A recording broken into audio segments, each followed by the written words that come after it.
Vous n'allez pas croire à quel point il est facile pour les chasseurs de trésors de gagner de l'argent, alors que l'entrepôt numéro 1 est ouvert, révélant toutes sortes de meubles à l'intérieur. Barry remarque un portrait musical dans un coin et un médiator de guitare par terre. Il devine qu'ils appartenaient à un musicien. David lui est attiré par un canapé emballé dans du plastique. Des meubles neufs, une belle affaire. Au moment des enchères, Barry fait monter les prix jusqu'à 9 cents $, alors qu'il pensait avoir la victoire assurée. David surenchérit de 50 $. Après une nouvelle offre, Barry obtient finalement les clés pour 1100 $. Venez à l'entrepôt 2.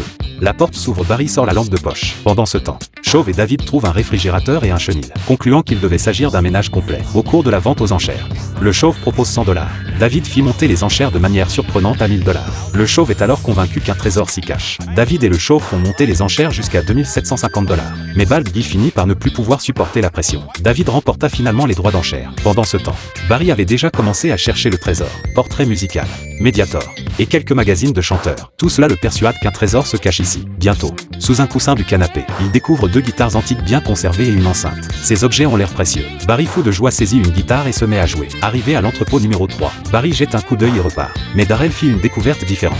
2 caisses bleues dans un coin. Il soupçonne qu'elles contiennent du cristal ou de la haute coutellerie. Pendant les enchères, Darrell garde l'avantage. Mais David veut pimenter la compétition. Il force Darrell à débourser 1150 $ pour gagner. Darrell se mit immédiatement à la recherche du trésor, en commençant par les boîtes bleues. Mais en les ouvrant, il ne trouva que de vieux vêtements, ce qui le rendit furieux. Heureusement, il a découvert une bague en or et une montre d'une valeur de 1000 $.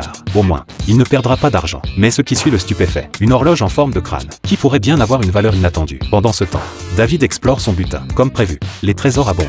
De belles peintures à l'huile, un réfrigérateur double porte, une pendule ancienne, un buffet en érable, etc. Puis il déniche un trésor unique, un vieux chariot pour enfants bien préservé, qui pourrait valoir une belle somme. Darrell fit évaluer l'horloge en forme de crâne. L'expert a déclaré qu'il s'agissait d'un modèle Spinning Eye des années 1930. Très prisé à l'époque, désormais estimé à 2000 $. L'entrepôt de Darrell a finalement été vendu pour 3190 $, dégageant un bénéfice de 2040 $. Pendant ce temps, David consulte aussi pour son chariot, actuellement en état de ferraille. Mais après une restauration de 8 cents $, il pourrait atteindre 1500 $. David a décidé de procéder à la restauration. Au final, l'entrepôt de David s'est vendu pour 4760 $, générant un bénéfice net de 2010 $. Pendant ce temps, Barry travaille également sur l'identification. En voyant l'enceinte et la petite guitare, l'expert les estime à 1700 $. L'autre guitare, elle, est un vrai antique vieille de 100 ans, d'une valeur d'environ 4000 $. Finalement, l'entrepôt de Barry rapporte 5700 $, pour un bénéfice de 4600 $. On dirait bien que c'est lui le roi des chasseurs de trésors cette fois.